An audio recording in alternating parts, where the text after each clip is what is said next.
भक्त ऐसे जाना जे देही उदास, गेले आशा पाश निवारुनी, विषय तो त्यांचा झाला नारायण, नावडे जन धन माता पिता. ज्यांच्या अंतःकरणातला विषय हा नारायण झालाय, ज्यांच्या अंतःकरणातली स्थिती, याच्यातलं पहिलं लक्षण जे तुकाराम महाराज सांगतात की देहावर अंतःकरणातली कुठलीही भावना नसणे, देहाविषयी भोगाचीही इच्छा नसणे आणि देहाविषयी त्यागाचीही इच्छा नसते, याला उदास असं म्हणतात. ते भक्त उदास असतात, ते भक्त देहावर उदास असतात, अशांनाच आपण भक्त म्हणावं. सर्वसामान्य आहे, जे भक्त देहावर उदास असतात अशांनाच भक्त म्हणावं. जे भक्त देहावर उदास असतात त्यांनाच भक्त म्हणावं. त्या भक्ताच्या अंतःकरणात त्याचं जर बोलणं कोणासाठी असेल तर ते देवासाठीच असतं, त्याचं चालणं कोणासाठी असेल तर ते सुद्धा देवासाठीच असतं, त्याचं पाहणं कोणासाठी असेल, बोलावा विठ्ठल, पहावा विठ्ठल, करावा विठ्ठल जीव भावे, येणे सोसे मन झाले अवबरी, परत माघारी येत नाही. बोलणं सुद्धा विठ्ठल, पाहणं सुद्धा विठ्ठल आणि करणं सुद्धा विठ्ठल. ज्याचं अंतःकरण असताना त्याला भक्त असं म्हणतात. अर्जुनाच्या अंतःकरणात, अर्जुनाच्या चरित्राबद्दल असं सांगितलं जातं की अर्जुनाच्या शरीरावरचा रोम रोम श्रीकृष्ण श्रीकृष्ण म्हणायचा. तेव्हा अर्जुनाला गीतेसारखा ग्रंथ सांगितला गेला महाराज. गीता कोणालाही नाही, त्या भगवद्गीतेचे अधिकारी आणखी मोठे मोठे त्या ठिकाणी होते. भीष्म पितामह आहे, गुरु द्रोणाचार्य आहे, गुरु कृपाचार्य आहे, स्वतः उद्धव तिथे उपस्थित आहे. तरी पण ती गीता भगवद्गीता कोणालाही नाही. भगवद्गीता फक्त अर्जुनालाच का? कारण अर्जुन फक्त मित्र नाही आहे, अर्जुन फक्त मेवणा नाही आहे, तर अर्जुन देवाचा भक्त आहे. भक्ताची इतकी मोठी महती आहे. भक्त काय सर्वसामान्य गोष्ट नाही महाराज. भक्ताचा विचार करायचा असेल तर तुम्हाला 12वा अध्याय पाहिला पाहिजे. 12व्या अध्यायामध्ये तेषामहं समुद्धर्ता मृत्यू संसार सागरात भवामी नचिरात पार्थ मय्यावेशित चेतसाम मय्येव मन आदस्व मयी बुद्धी निवेश. हे सगळे श्लोक जर तुम्ही खाली एक भगवंताचे पाहिले, भगवद्गीता कधीतरी वाचली तर लक्षात येईल की त्या भगवद्गीतेच्या खाली माऊली ज्ञानोबा यांनी त्या सगळ्या 12व्या अध्यायाचं वर्णन जे केलंय ना, इतकं गोड केलंय. आणि भक्त कशासारखा आहे, भक्त ही जर संकल्पना आपल्याला समजून घ्यायची असेल तर 12वा अध्याय पावा. कधी पावा 12वा अध्याय? 10व्याच्या नंतर. 12वा कधी? 12वा कधी? 10व्याच्या नंतर. आणि 13व्याच्या आधी, त्याला म्हणतात 12वा. पण 12वा जर 10व्याच्या आणि 13व्याच्या आधी वाचला तर आपल्या जीवनाचं कल्याण झाल्याशिवाय राहणार नाही. विठ्ठल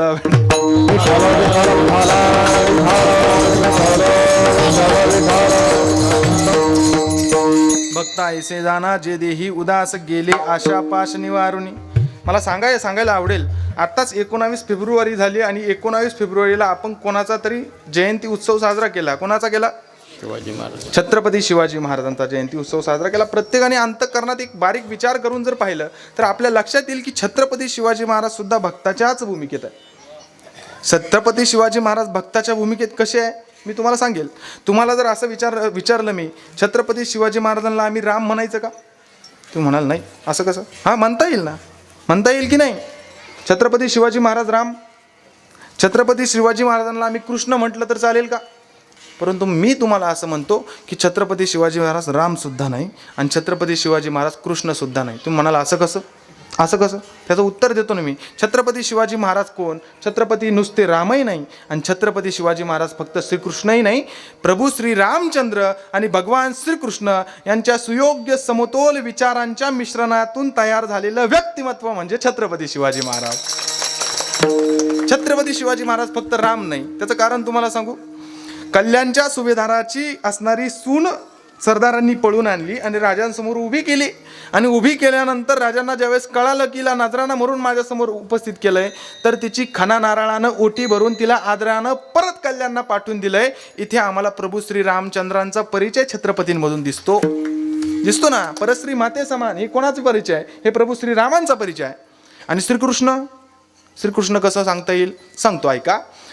बघ, दिलेर खानानं पुरंदराला वेढा टाकला आणि वेढा टाकल्यानंतर मिर्झा राजे जयसिंग तहाची बोलणी करण्यासाठी गेले. तह करायचा ठरला. त्या तहमध्ये काय ठरलं की तुम्ही आत्तापर्यंत जे 23 किल्ले जिंकले ते आम्हाला परत करायचे. डन. दुसरं काय ठरलं, ज्या ज्या वेळेस मुघलांना सैन्याची गरज पडेल त्यावेळेस सगळं दक्षिणचं मराठ्यांचं सैन्य घेऊन लढायला यायचं. 2.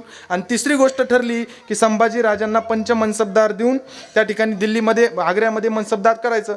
तिन्ही गोष्ट छत्रपतींनी मान्य केला. कधी कधी प्रश्न पडतो की जे कष्टानं 23 किल्ले मिळवले होते, एक एक किल्ले मिळवायला कितीतरी सरदारांचं रक्त सांडलंय, ते 23 किल्ले इतके सहजासहजी राजांनी कसे देऊन टाकले असतील हो महाराज. परंतु एक लक्षात घ्या, वाघ ज्या वेळेस 4 पावलं मागं घेतो तो घाबरला म्हणून नाही, त्याला आणखी मोठी झेप मारायची असते म्हणून ते तह करावा लागलाय. जरासंधासोबत युद्ध करताना भगवान श्रीकृष्णांनी सुद्धा चालू रणांगणावरून धूम ठोकलीन पळत पळत गेले मागं. चालू रणांगणावरून पळले, मग श्रीकृष्ण घाबरले म्हणून पळाले का महाराज? तर नाही. छत्रपती शिवाजी महाराजांनी 23 किल्ले दिले, परंतु त्याच्यानंतर काही काळामध्ये 350 किल्ले परत त्या ठिकाणी मिळवले. इथे आम्हाला छत्रपतींच्या रूपामध्ये श्रीकृष्णाचा परिचय पाहायला मिळतो. मला एकाच वाक्यात सांगा ना महाराज, फार अवघड करून सांगू नका. एकाच वाक्यात जर उत्तर द्यायचं असेल तर छत्रपती शिवाजी महाराज हे हृदयानं राम आहे आणि छत्रपती शिवाजी महाराज हे बुद्धीने श्रीकृष्ण आहे. विठ्ठला विठ्ठला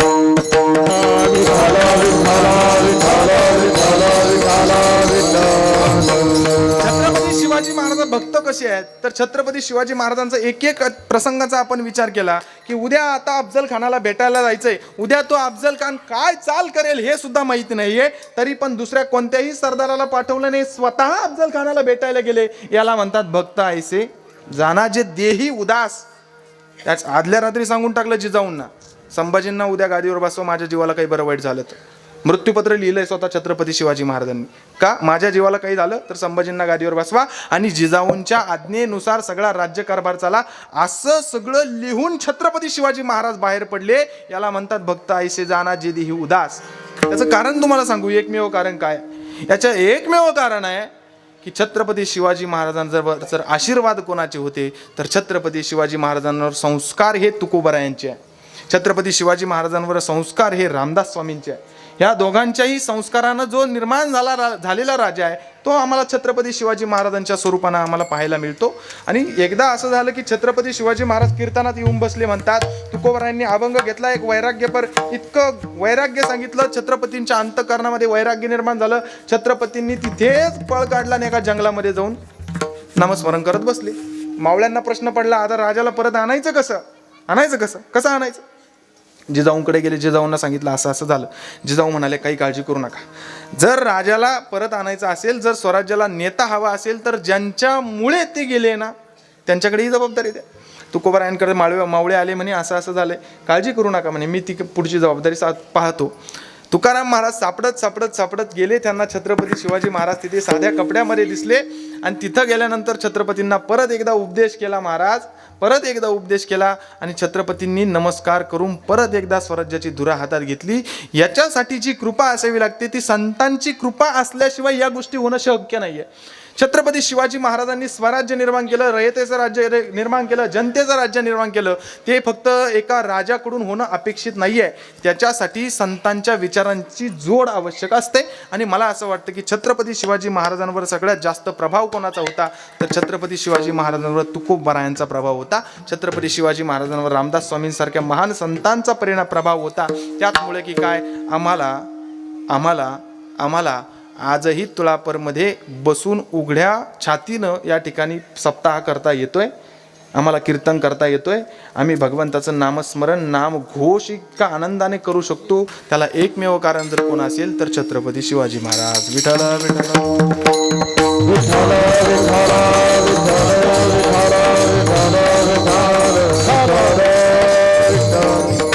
ऐसे जाना जे देही उदास. हे 2 लक्षणं आपण आतापर्यंत पाहिले. जे देही उदास, जे देहावर उदास असतात त्यांना भक्त म्हणतात. आणि दुसरं अंतर्लक्षण तुकोबरायांनी वर्णन केलं, ज्याच्या अंतःकरणातली आशा नावाचा विषय गेलेला असतो त्याला भक्त असं म्हणतात. आता पुढचा विषय काय सांगितलाय तर विषय तो त्यांचा झाला नारायण, नावडे जनधन माता पिता. ज्याच्या अंतःकरणातला जो विषय नावाची गोष्ट आहे, तो विषय नावाची जी गोष्ट आहे एका वाक्यात मी सांगून पुढे जातो. विषय कशाला म्हणतात?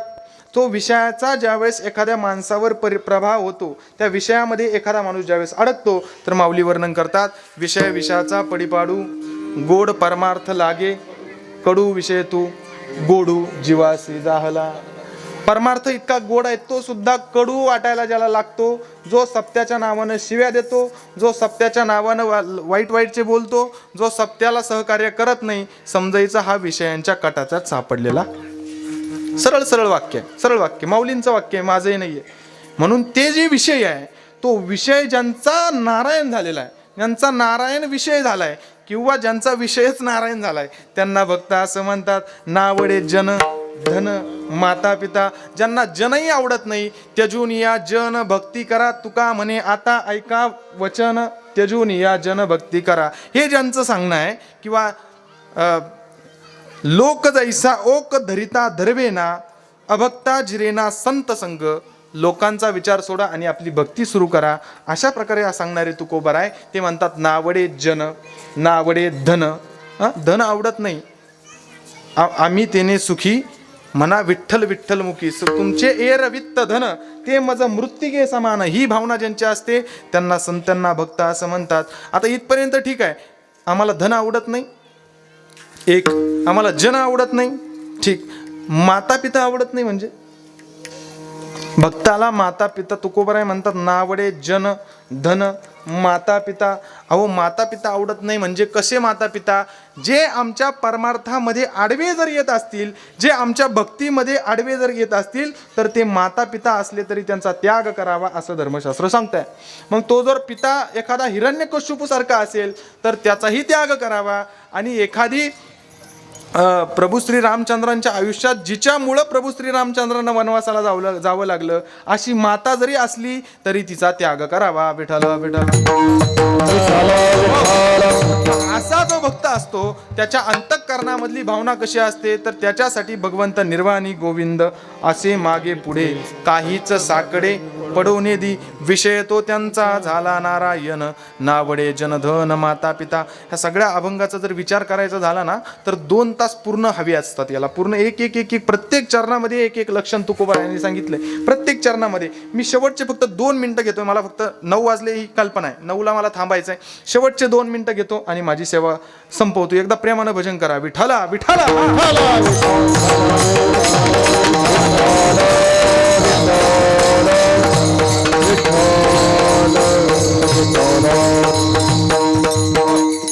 एकदा गंमत अशी झाली की देवाचं डोकं दुखायला लागलं. ऐकताय तुम्ही? शेवटची गोष्ट सांगतो आणि माझं चिंतन संपवणार. एकदा कोणाचं डोकं दुखायला लागलं? देवाचं डोकं दुखायला लागलं. आणि देवाचं डोकं दुखायला लागल्यानंतर नारदांना सांगितलं देवानं काय करावं लागेल. नारदांनी सगळी यंत्रणा कामाला लागली तरी देवाचं डोकं थांबे ना. मग त्याने सांगितलं काय करावं लागेल. मग एखाद्या भक्ताच्या पायाची माती आणा, भक्ताच्या पायाखालची माती जर माझ्या डोक्याला लावली तरच माझं डोकं थांबेल. ऐका, नारदजी खाली आले. एक भक्त त्यांना श्रीमद भागवत कथा करताना दिसला आणि त्याला इतके लोक समोर बसलेले, महाराज त्याचं मोठं पुराण चाललेलं आहे आणि त्या नारदांना वाटलं हे भक्त आहे. आणि मग नारदांनी काय केलं, त्याची कथा संपल्यानंतर त्याची गाठ घेतली. म्हणजे महाराज हो असं हे देवाचं डोकं दुखायला लागलंय आणि देवानं सांगितलं की भक्ताच्या पायाच्या खालची माती जर आणली तरच फक्त माझं डोकं राहील, तुम्हाला काय काळजी करू नका. त्याने 2 जणांना सांगितलं, त्या 2 जणांनी पिशवीभर माती आणून दिली. ही माती घ्या म्हणे, जा देवाला सांगा डोकं बरं होईल. आणि पण ते देवाने एक अट पण सांगितली आहे ना. म्हणजे काय, देवाने अट अशी सांगितली आहे की ज्याच्या पायाखालची माती तुम्ही आणशाल त्याला नरकात जावं लागेल. ही अट सुद्धा सांगितली. त्यानं ती हातातली पिशवी ओढून घेतली. महाराज मी काय भक्त विकार नाही, तुम्ही जा म्हणे. त्या भक्ताची शोध घेता नारदजी थकले तरी भक्त सापडे ना महाराज. शेवटी कोणीतरी सांगितलं तुम्हाला भक्त हवाय म्हणे, हो. मग तुम्हाला एकच ठिकाण सापडेल. कुठे? जा वृंदावनला जा. वृंदावनला तिथं गेल्यानंतर त्या ठिकाणी नारदांनी सांगितलं भक्त कुठं आहे. तर ज्याला भक्त म्हणून विचारायला गेले तोच त्या ठिकाणी भक्त निघाला. तिथे काय होतं महाराज, विकिता गोरस घ्या म्हणे हरी, गोविंद घ्या कोणी दामोदर घ्या. अहो त्या भक्तीमध्ये हरिने माझे हरिले चित्त, भार वित्त विसरले, ही भावना ज्यांच्या अंतःकरणात आहे अशा गोपिका सगळ्या त्या वृंदावनात फिरताना दिसल्या. एका गोपिकेजवळ जाऊन नारदजी थांबले आणि नारदांनी सांगितलं देवाचं डोकं दुखतंय आणि मला असं सांगितलं. डोकं दुखतंय एवढं ऐकल्यानंतर तिनं सांगितलं पहिलं घेऊन जा आणि ते देवाला द्या. काय द्यायचं ती पायाखालची माती वगैरे काय ते घेऊन जाण पहिलं देवाचं डोकं. तिच्या डोळ्यातून अश्रुधारा व्हायला लागल्या महाराज. अगं सगळं अंग रोमांचित झालं, अंगाला सगळा घाम आला त्या गोपिकेच्या. माझ्या देवाचं डोकं दुखतंय, माझ्या देवाचं डोकं दुखतंय, लगेच ही माती घेऊन जा. नाही पण त्याच्यानंतर एक देवाने अट पण सांगितली. काय अट सांगितली? ज्याच्या पायाखालची माती न्याल त्याला नरकात जावं लागेल. ती म्हणाली देवाचं डोकं बरं व्हावं याच्यासाठी मला कायमचं नरकात राहावं लागलं तरी चालेल, देवाचं डोकं थांबलं पाहिजे. याला म्हणतात भक्त. तुका म्हणे सत्य कर्मा भावे साई. तुका म्हणे सत्य कर्मा भावे साई. तुका म्हणे सत्य कर्म भावे साया. तुका म्हणे सत्य कर्म भावे साया.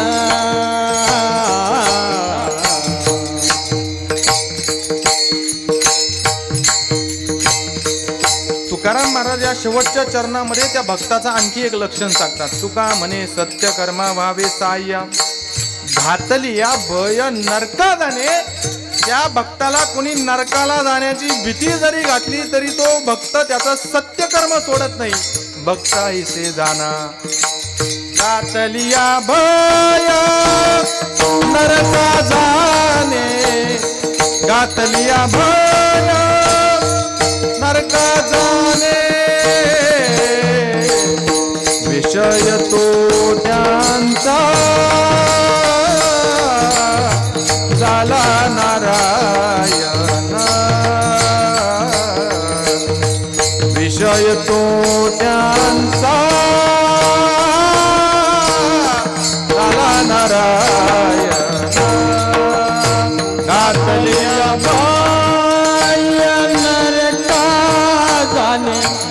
घातलिया बाया नरका जाणे. विषय तो त्यांचा झाला नारायण. विषय तो त्यांचा झाला नारायण.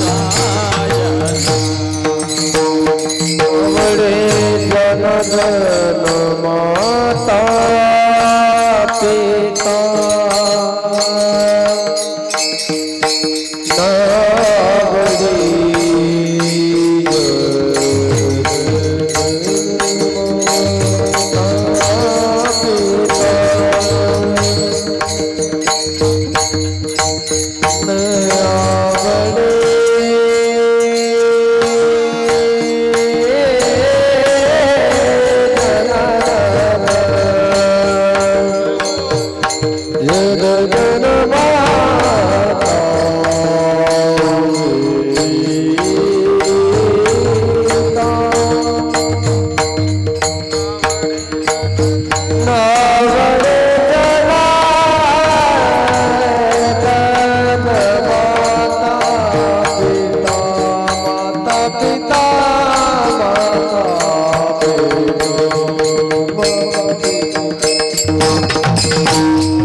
हा